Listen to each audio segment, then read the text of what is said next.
Hello everyone, welcome back again in Spateria channel. In this video I will show how to take a screenshot on a PC or laptop or any Windows.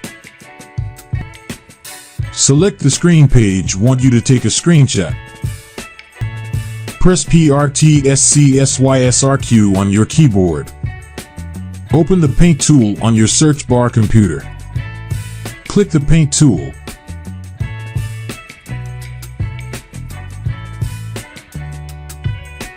Click the file and save it as.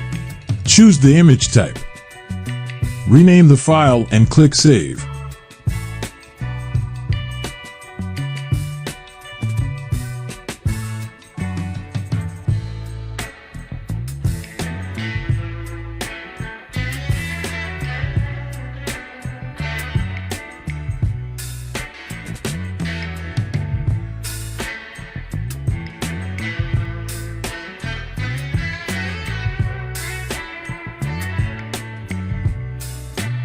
Number 2.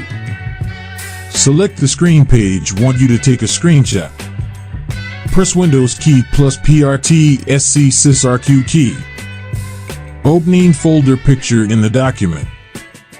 Don't forget to like, comment, and subscribe to learn new updated videos about tutorials for Android and laptops from Spateria channel. Thanks for watching.